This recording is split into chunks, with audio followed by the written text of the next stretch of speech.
Specific resistance, ये कोई नई चीज नहीं है। एक्चुअल में ये कहीं ना कहीं रिलेट करती है रेजिस्टेंस को। किसी भी मेटल की स्पेसिफिक रेजिस्टिविटी को रिप्रेजेंट करते हैं रो से। रो इक्वल होता है E by J। E is called electric field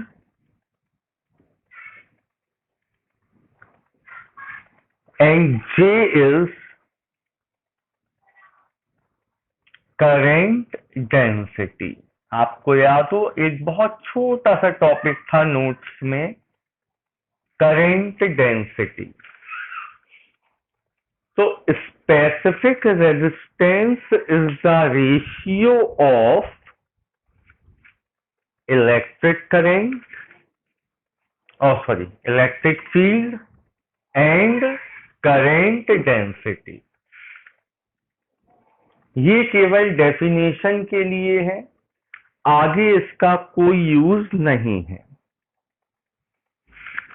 अब अगर हम E को ब्रेक करें पोटेंशियल डिफरेंस के फॉर्म में, तो थोड़ा सा बैक में जाता हूं। ये एक मेटल है। मेटल को जब हम सेल से कनेक्ट करते हैं तो मेटल में स्टैब्लिश होती है electric field, positive to negative. ये है E। J क्या होता है? Current flowing per unit area is called current density. इन दोनों के रेशियो को कहते हैं स्पेसिफिक रेजिस्टेंस और रेजिस्टिविटी। E को अगर हम वोल्टेज के टर्म में ब्रेक करें तो E और V में क्या रिलेशन था इस चैप्टर में? E इक्वल क्या था? V बाय L और J equal I by A। ये A ऊपर जाएगा तो V by I into A by L। अगर आपको याद हो V अपॉन I क्या होता है बेटा? रेजिस्टेंस। तो रो इक्वल आ गया आर ए बाय एल। मतलब स्पेसिफिक रेजिस्टेंस का दूसरा फॉर्मूला क्या है? Rho equal R A by L. ठीक है। इस फॉर्मूले को देखकर हमें ऐसा लगता है कि अगर हम एक वायर की लेंथ या एरिया ऑफ क्रॉस सेक्शन में कोई चेंज करेंगे तो स्पेसिफिक रेजिस्टेंस या रेजिस्टिविटी भी चेंज हो जाएगी। फिर से समझिएगा, स्पेसिफिक रेजिस्टेंस के दो फॉर्मूले हैं। पहला क्या है? Rho equal E by J. Electric field जो हम बैटरी लगा के सेल लगा के स्टैब्लिश करते हैं, और जे करंट डेंसिटी। इसका कहीं कोई यूज नहीं होगा। E को हम वोल्टेज के टर्म में V बाय L लिखेंगे जे को I बाय ए, तो V by I into A by L. V by I क्या हो जाएगा, R। तो रो इक्वल आ गया आर ए अपॉन एल। यह है दूसरा फॉर्मूला। ठीक है खुशी?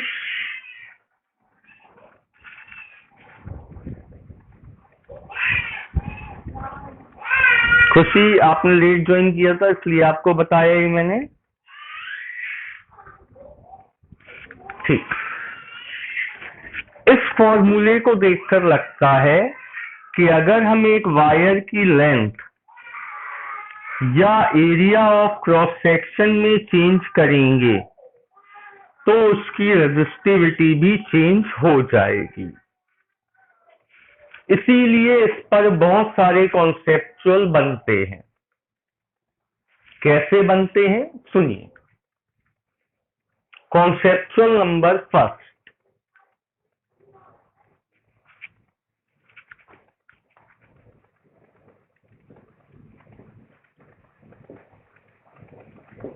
Length of a wire stressed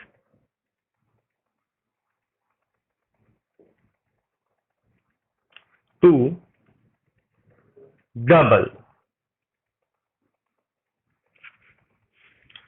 length को खींचकर डबल कर दिया गया।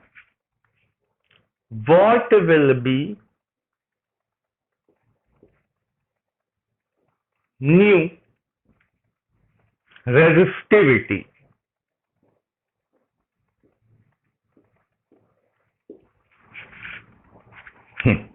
देखिएगा बेटा, सभी लोग ध्यान से, सब अपने अपने आंसर निकालेंगे, कोई ग्रुप में नहीं बोलेगा, पहले समझिएगा। है, लेंथ को खींच के डबल किया, L1 L था तो L2 हो गया 2L। मैंने पिछली क्लास में आपको बताया था कि जब लेंथ को डबल करोगे तो एरिया कितना हो जाएगा। हाँ, तो A1 अगर A है तो वायर पतला होकर नया एरिया बनाएगा A/2। ठीक है, अब आप अप्लाई करोगे ये फॉर्मूला, तो रो1 क्या होगा, RA/L, और रो2 क्या होगा, RA/2/2L। तो रो2 हो जाएगा RA/4L। ठीक है, यहां से आप RA/L की जगह लिखोगे रो1। बेटा अभी हल उसी पे आ रहे हैं। तो नया स्पेसिफिक रेजिस्टेंस हो जाएगा रो1/4। आपके अकॉर्डिंग ये आपका बिल्कुल सही आंसर है। आप घर, एक मिनट, आप घर पहुंचे, घर पहुंच के आपने टैली किए मार्क्स, आपने कहा ये तो पूरे मार्क्स का हो गया अपना, मतलब 2/2 मार्क्स मिलेंगे इसमें। जब कॉपी चेक होगी तो इसमें आपको मिलेगा 0। अब सवाल उठता है 0 क्यों मिलेगा। देखिए, एक्चुअल में अगर मैं पूरी बात करूं, अभी बात अधूरी है, रो इक्वल, मैंने आपको बताया था आर का सही फॉर्मूला V/I नहीं होता है। आर का सही फॉर्मूला क्या होता है, ML upon N E square A torque,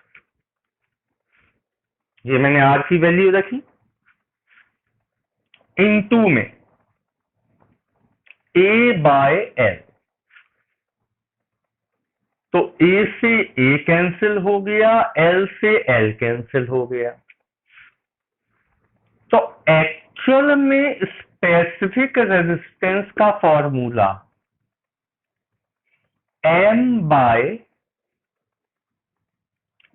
N E square torque, ये होता है बेटा स्पेसिफिक रेजिस्टेंस का सही फॉर्मूला। क्या इसमें कहीं लेंथ या एरिया आया? नहीं आया। इसका मतलब क्या हुआ?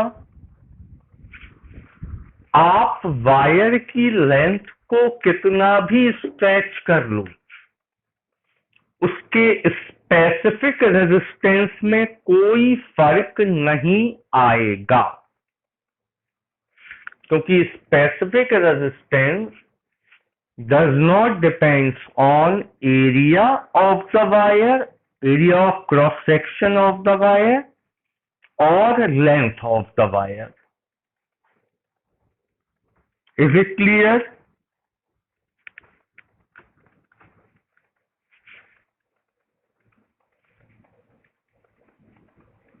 तो कॉन्सेप्चुअल आपसे ऐसे पूछा जाएगा जिसका सही आंसर क्या होगा?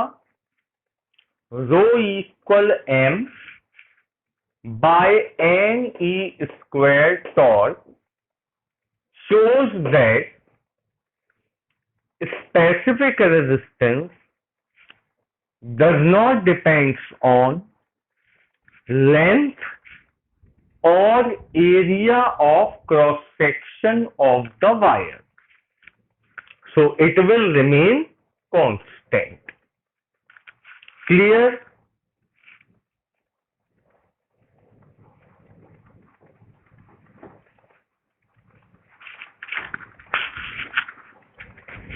ये क्लियर बेटा?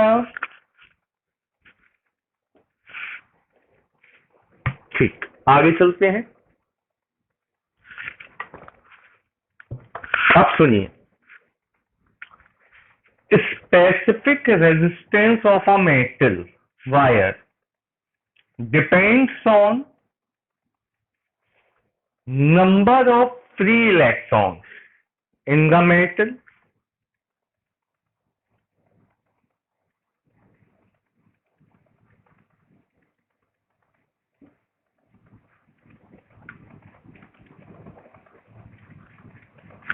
यानी कि जिस मेटल में जितने ज्यादा नंबर ऑफ फ्री इलेक्ट्रॉन्स होंगे उसकी स्पेसिफिक रेजिस्टेंस उतनी कम होगी। दूसरा, टॉर्क। टॉर्क को क्या कहते थे? Relaxation time. मैंने आपको बताया था रिलैक्सेशन टाइम जो है it is inversely proportional to temperature. एक मेटल का टेम्परेचर जितना राइज होगा रिलैक्सेशन टाइम उतना कम होता जाएगा, और रिलैक्सेशन टाइम जितना कम होगा उसका स्पेसिफिक रेजिस्टेंस उतना बढ़ता जाएगा। ये क्लियर है?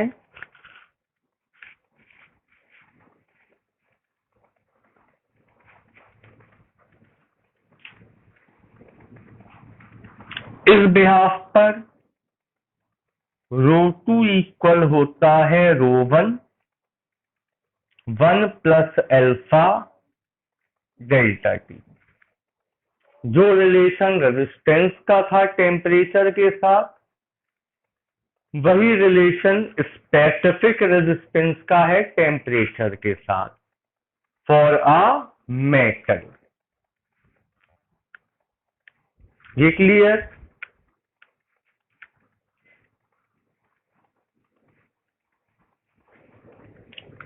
इसके बाद मैंने आपको बताया था सेमीकंडक्टर में क्या होता है।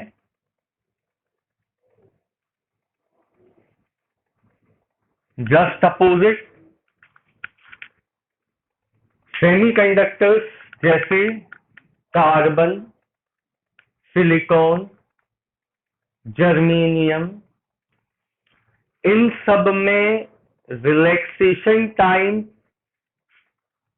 या सीधे सीधे बात करें स्पेसिफिक रेजिस्टेंस की, वो इनवर्सली प्रोपोर्शनल होता है टेम्परेचर के। मतलब सेमीकंडक्टर का टेम्परेचर जितना राइज करेगा, स्पेसिफिक रेजिस्टेंस उतना कम होता जाएगा, और स्पेसिफिक रेजिस्टेंस जितना कम होगा, कंडक्टिविटी उतनी ही ज्यादा होगी। ठीक, तो ये काम कहां होता है? सेमीकंडक्टर में। सेमीकंडक्टर का बिहेवियर जो है वो मेटल से जस्ट अपोजिट है। मेटल में जितना टेम्परेचर राइज करेगा, रिलैक्सेशन टाइम कम हो जाएगा, स्पेसिफिक रेजिस्टेंस बढ़ जाएगा। सेमीकंडक्टर में जितना टेम्परेचर राइज करेगा, स्पेसिफिक रेजिस्टेंस उतना कम हो जाएगा, और स्पेसिफिक रेजिस्टेंस जितना कम होगा, कंडक्टिविटी उतनी हाई होगी।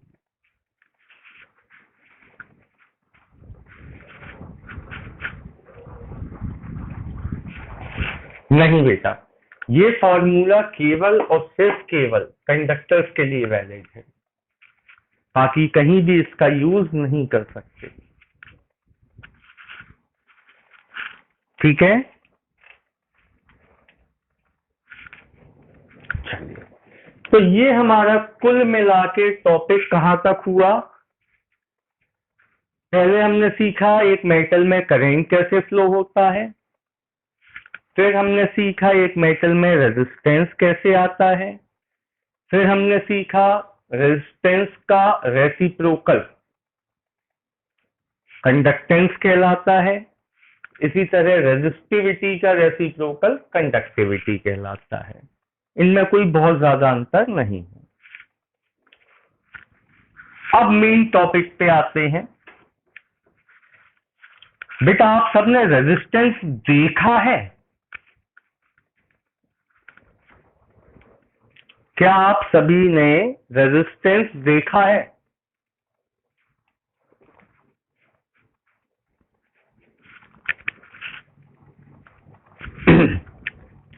आपने अभी तक रेजिस्टेंस का सिंबल देखा है ऐसा। मार्केट में जो रेजिस्टेंस मिलते हैं, अगर वो आपको देखना हो तो आप गूगल पे सर्च करके देख सकते हैं। देखा आप सबने है, सर्किट प्लेट में लगा होता है, वाइट कलर का होता है, कुछ इस तरह का। यहां दो वायर निकले होते हैं और यहां कुछ कलर्ड स्ट्रिप्स बनी होती हैं। फिजिक्स में इसी रेजिस्टेंस को ऐसे सिंबलिक रिप्रेजेंट किया जाता है। अब अगर मैं दो रेजिस्टेंस को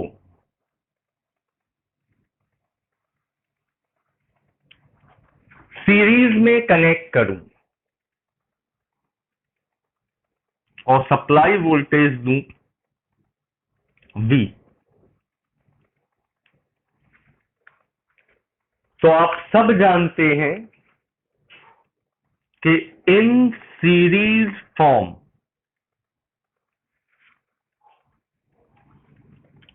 वोल्टेज डिस्ट्रीब्यूटेड,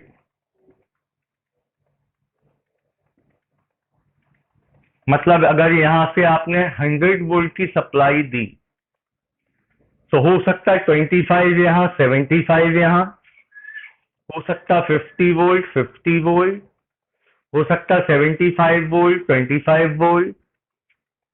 कुल मिला के वोल्टेज जो है वो डिस्ट्रीब्यूट हो जाएगा, but current remain same. Mike कौन है बेटा किसी का? ऑफ कर लीजिए। In series voltage distributed but current remain same. अगर यहां से करंट सप्लाई दी है आपने आई, तो फर्स्ट रेजिस्टेंस में भी आई करंट जाएगा और सेकंड रेजिस्टेंस में भी आई करंट जाएगा। Is it clear?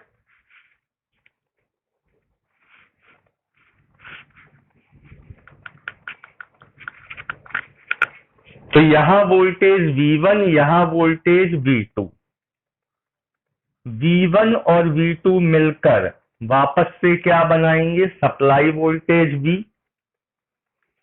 V equal होता है IR, तो IR1 plus IR2 equal IR, suffix में S लगा दे रहे, सीरीज फॉर्म है क्योंकि I कैंसिल हो जाएगा, RS आ गया R1 प्लस R2।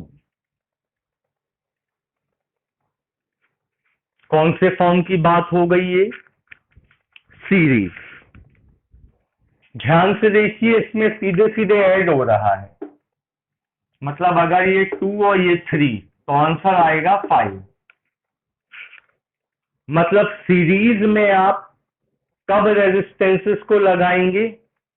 जब आपको नेट रेजिस्टेंस इंक्रीज कराना हो।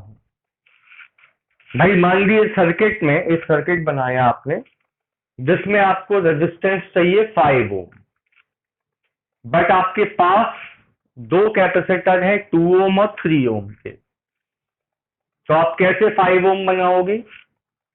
उन्हें काय में लगा दोगे आप? सीरीज में। तो सर्किट का रेजिस्टेंस हो जाएगा 5 ओम। Is it clear?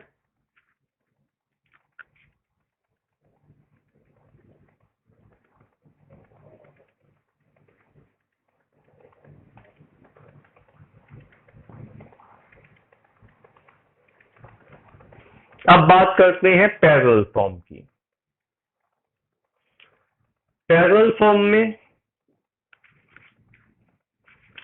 Supply voltage V का पॉजिटिव टर्मिनल प्लस पे रहेंगे और नेगेटिव टर्मिनल रेजिस्टेंस के माइनस पे, प्लस प्लस पे माइनस माइनस पे। इसे कहते हैं पैरेलल फॉर्म। इन पैरेलल, अच्छा यहां क्या हुआ था? ये प्लस ये माइनस, तो यहां रेजिस्टेंस प्लस, यहां माइनस, फिर प्लस फिर माइनस। नहीं, प्लस माइनस नहीं होते, लेकिन रेजिस्टेंस में दो वायर निकले होते हैं, ठीक ना? ऐसा होता है रेजिस्टेंस। इसमें ये दो वायर कनेक्शन के लिए निकले होते हैं। जब हम सर्किट के पॉजिटिव टर्मिनल से पहला वायर लगाएंगे तो यहाँ पॉजिटिव पोटेंशियल स्टेब्लिश होगा और नेगेटिव टर्मिनल से दूसरा वायर, तो यहाँ नेगेटिव टर्मिनल स्टेब्लिश होगा। तो इस तरह से रेजिस्टेंस में पॉजिटिव पोटेंशियल और नेगेटिव पोटेंशियल बनता है। यहाँ क्या हुआ? सप्लाई वोल्टेज का पॉजिटिव टर्मिनल यहाँ कनेक्ट है और नेगेटिव टर्मिनल यहाँ। इसका मतलब R1 का पॉजिटिव फिर नेगेटिव, तो R2 का पॉजिटिव फिर नेगेटिव, तो ये सीरीज फॉर्म हुआ। जबकि यहाँ R1 का पॉजिटिव, R2 का भी पॉजिटिव टर्मिनल, R1 का नेगेटिव तो R2 का भी नेगेटिव टर्मिनल, मतलब यहाँ पॉजिटिव पोटेंशियल, यहाँ नेगेटिव पोटेंशियल। क्लियर?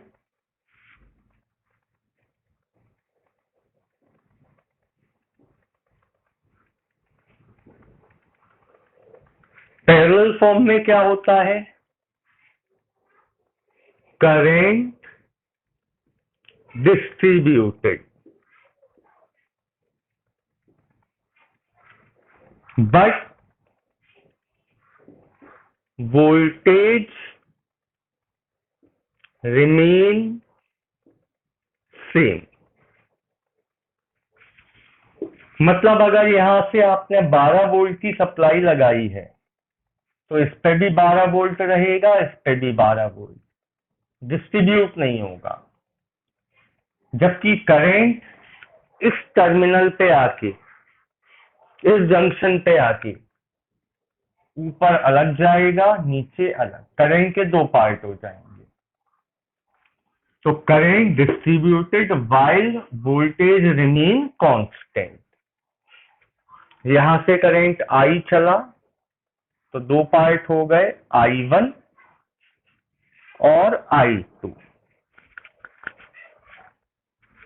ठीक है, तो I1 प्लस I2 मिलकर वापस से बनाएंगे I। अब I इक्वल क्या होता है? V/R। वोल्टेज सेम है, इस R के सफिक्स में लगा दिया P, रेजिस्टेंस इन पैरेलल। तो 1/RP क्या आ जाएगा? 1/R1 प्लस 1/R2, या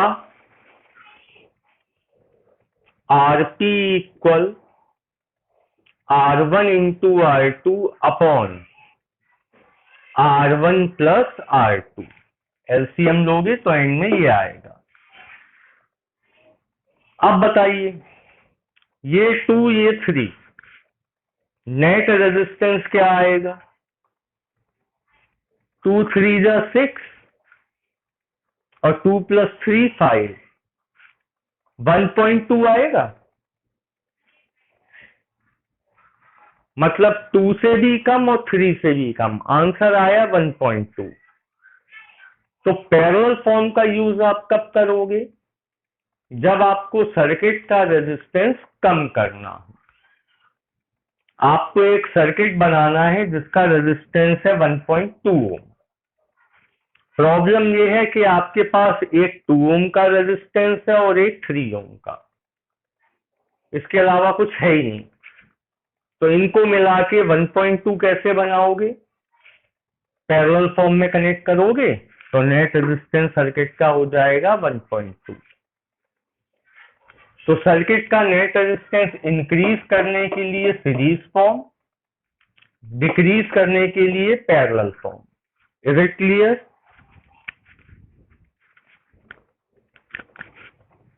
नोट कर लीजिए इसको, फिर इसके न्यूमेरिकल्स पे आते हैं।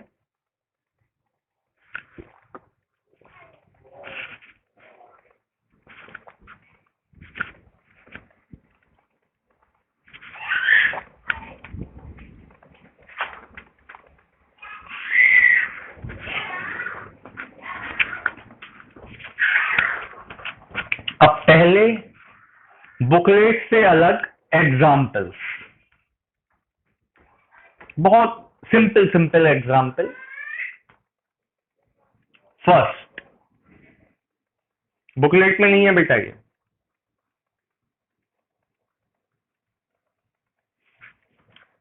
ये एक रेजिस्टेंस है 4 ओम,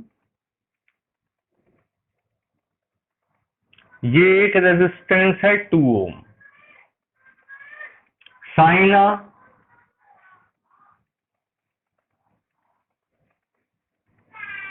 साइन आ,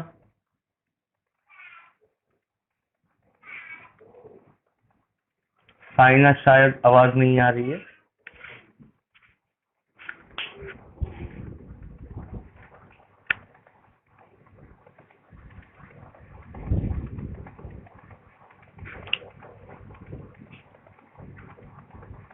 चलो, श्रुति,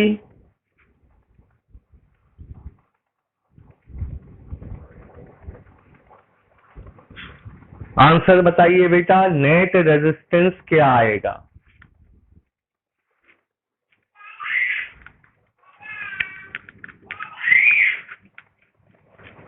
6 ओम सीधे सीधे ऐड हो जाएगा।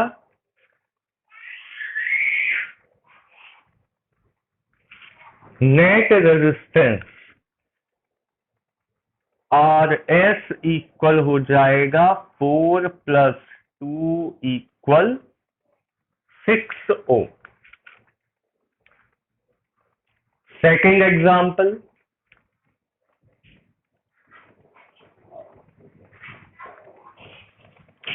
एग्जाम्पल, में बेटा यही दोनों resistance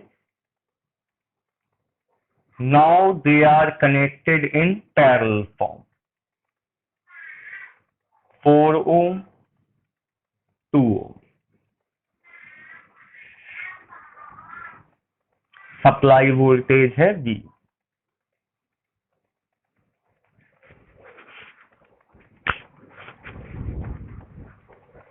now they are connected in parallel form. उसका आंसर बताइए।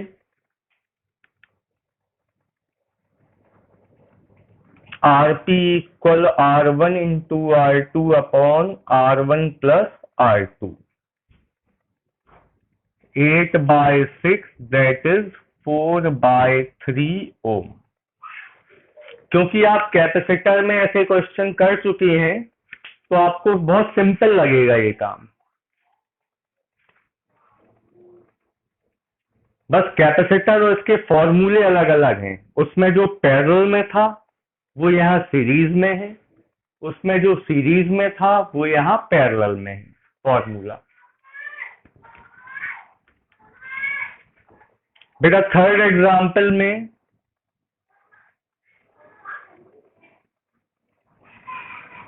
अभी अभी प्रूफ किया आपके सामने। प्रूफ करने से अपोजिट आए वो। कैपेसिटेंस के फॉर्मूले में C = Q/V होता है, यानी कि Q = CV। यहाँ I = V/R होता है। उसमें हमें दिमाग नहीं लगाना, वो तो प्रूव करने से अपने आप ही आ गए। दोनों ही प्रूविंग आपके पास है। चलो इसका बताओ बेटा, कोई भी बता दो, मैं स्पेशली किसी का नाम नहीं ले रहा हूं।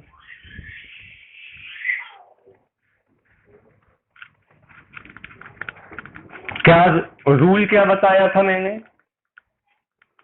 जब सीरीज, हाँ पहले सीरीज वाले को सॉल्व करना है तो पहले सीरीज में क्या हो जाएगा, 4 + 2 = 6 ओम। अब ऊपर लग जाएगा 6 ओम और नीचे लगा है 3 ओम। ये दोनों है पैरेलल फॉर्म में।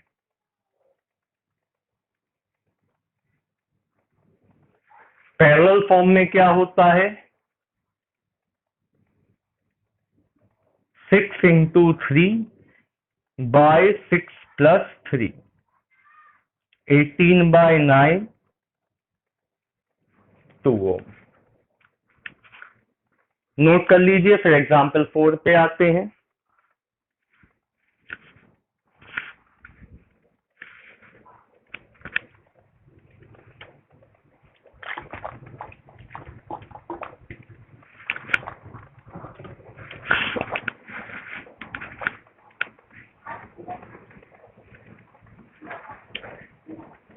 एग्जाम्पल 4 में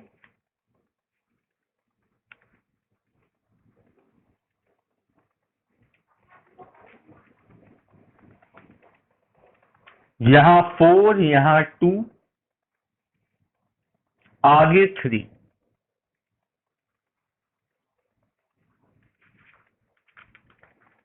मतलब 2 पैरेलल, 1 सीरीज। निकालिए इसका आंसर।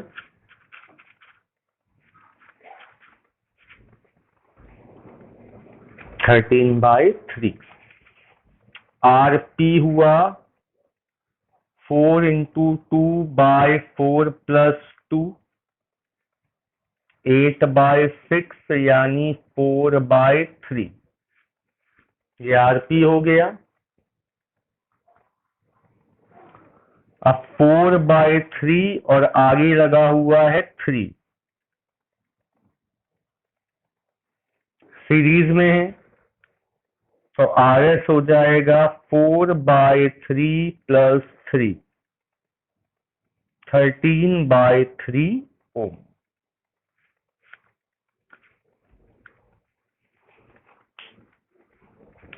ठीक है। इसके बाद अब बुकलेट पे आते हैं। न्यूमेरिकल नंबर फर्स्ट, बुकलेट का numerical number first.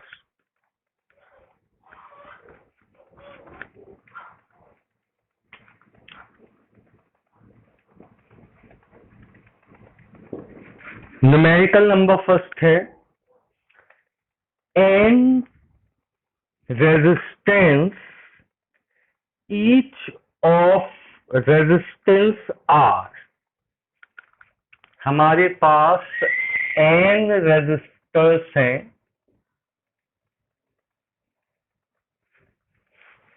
each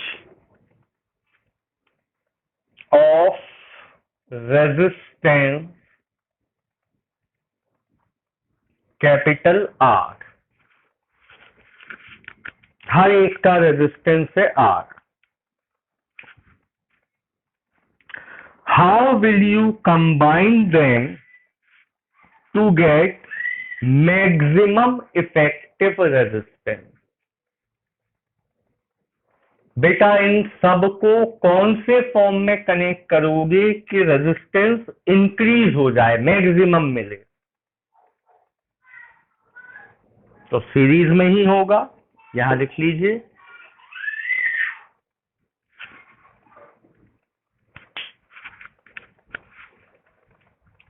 To get maximum resistance,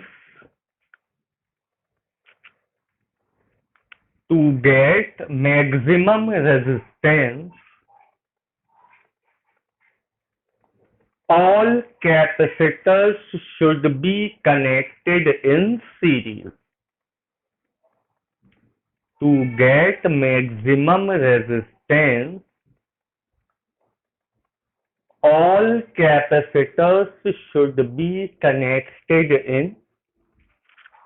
to get maximum resistance, all resistors should be connected in series.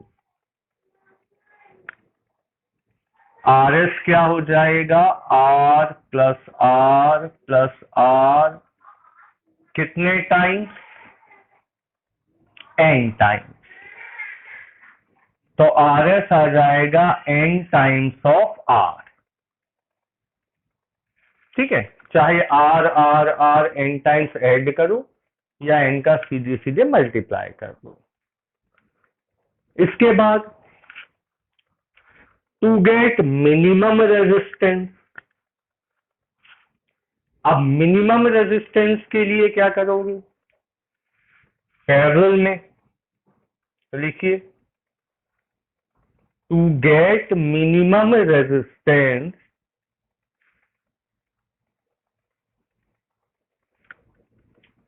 all resistors should be connected in parallel. To get minimum resistance, all resistors should be connected in parallel. So 1/RP क्या होगा? 1/R + 1/R + 1/R, कितने times? n times.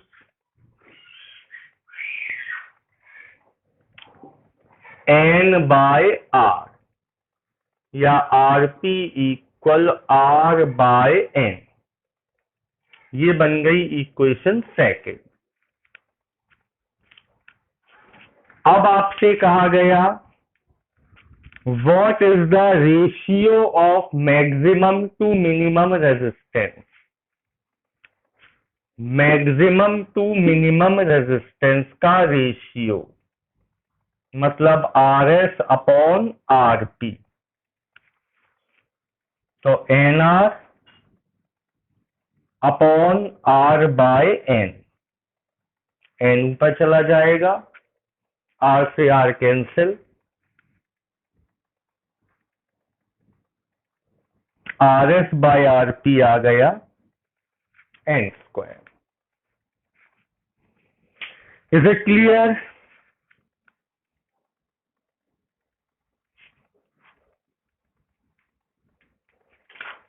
Next,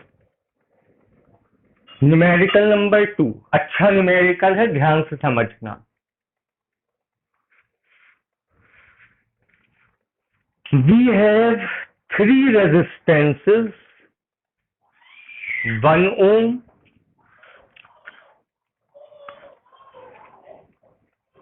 2 ohm and 3 ohm। कोई मुझे बताएगा इनको connect करने की कितनी प्रोबेबिलिटीज हमारे पास हैं? सोच के बताना आराम से।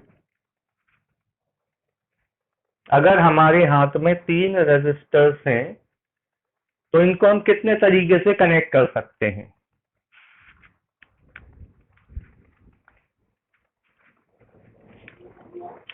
4 हमारे पास प्रोबेबिलिटीज हैं। पहली, सबको सीरीज में लगा दें, 1 ओम, 2 ओम, 3 ओम। पहला तरीका। दूसरा तरीका बेटा, सबको पैरेलल में लगा दें, 1 ओम, 2 ओम, 3 ओम। ये हो गया दूसरा मेथड। तीसरा मेथड बताएगा कोई?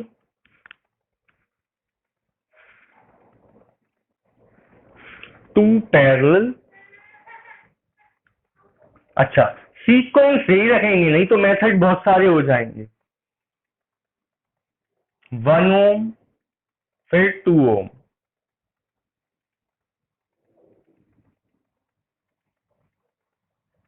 आगे सीरीज में 3 ओम, लास्ट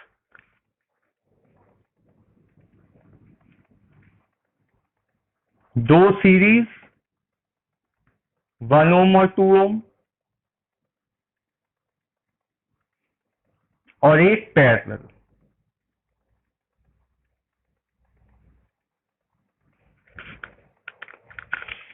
ये 4 हमारे पास मेथड हैं 3 रेजिस्टेंसेस को कनेक्ट करने के। क्वेश्चन में आपसे कहा गया, how will you combine them to get 11/3 ohm? इनमें से किससे बेटा 11/3 ओम आंसर आएगा?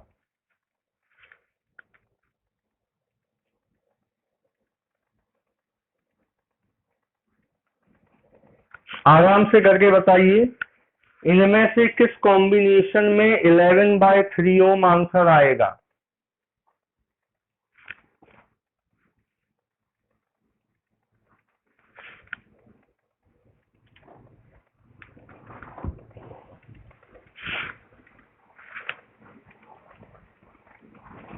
थर्ड में?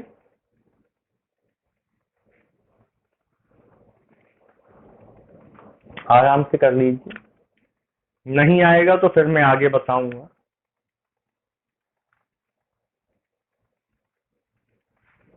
सबसे अच्छा तरीका क्या है, पहले इसका रेजिस्टेंस निकाल लो। इसका कितना आएगा? इसका आंसर आएगा 6 ओम, फर्स्ट वाले का। सेकंड वाले का क्या आएगा?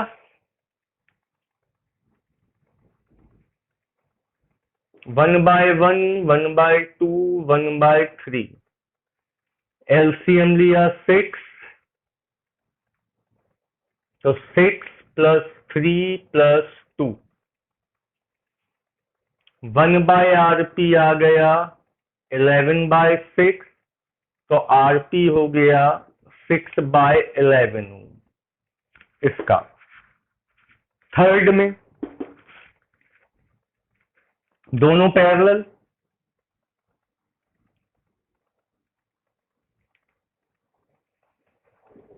To by three. उसके बाद ये सीरीज, तो 2/3 + 3, 11/3 ओम। तो फर्स्ट पार्ट, जो क्वेश्चन का फर्स्ट पार्ट है, उसके लिए आंसर ये होगा। आप ये डायग्राम बनाएंगे और ये सॉल्यूशन लिखेंगे।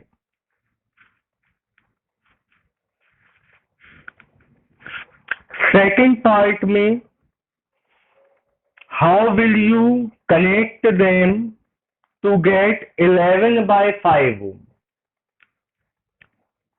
11/5 ओम।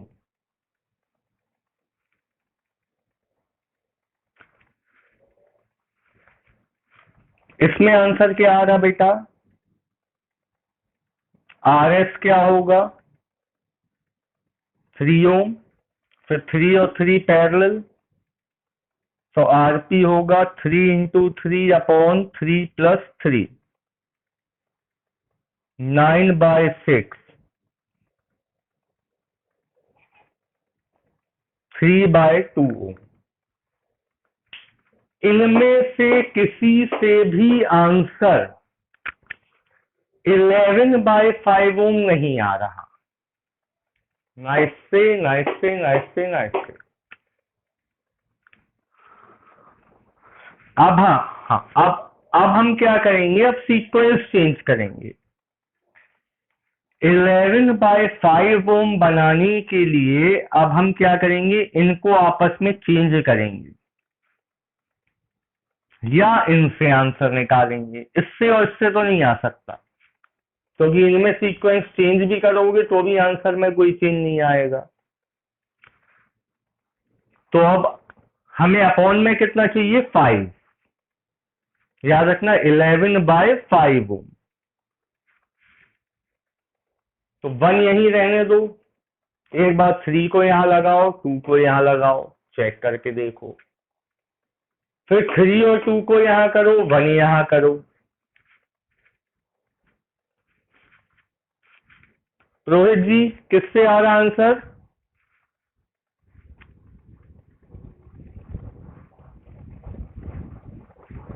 अच्छा,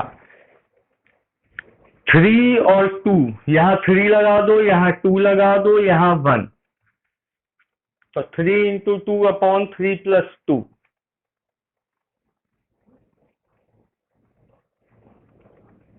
2 और 3 को अगर सीरीज में ले रहे हैं तो 2 और 3 5, 6 × 5/6 + 5। नहीं, एक मिनट। 2 और 3 को अगर सीरीज में लें तो 3 × 2 = 6/5, 6/5 + 3, 6/5 + 3 कैसे आएगा बेटा?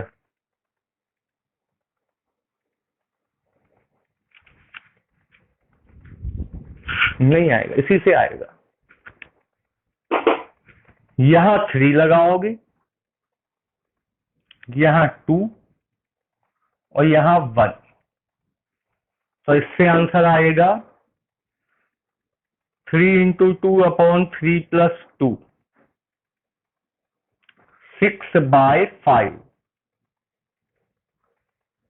अब 6/5 + 1, तो ये हो गया 11/5 ओम। कुल मिला के आपको समझ में आया आपको क्या करना होगा आंसर निकालने के लिए?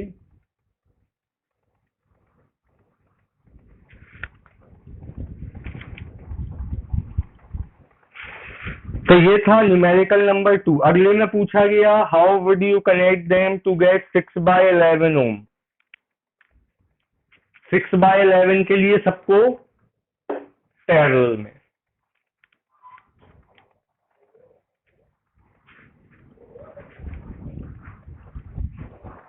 बेटा नहीं, एक्चुअल में ये क्वेश्चन पहले आते थे जब एग्जाम पैटर्न में नंबर ऑफ क्वेश्चन बहुत कम होते थे।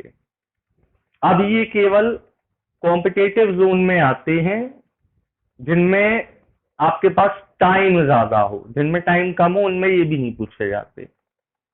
ठीक है।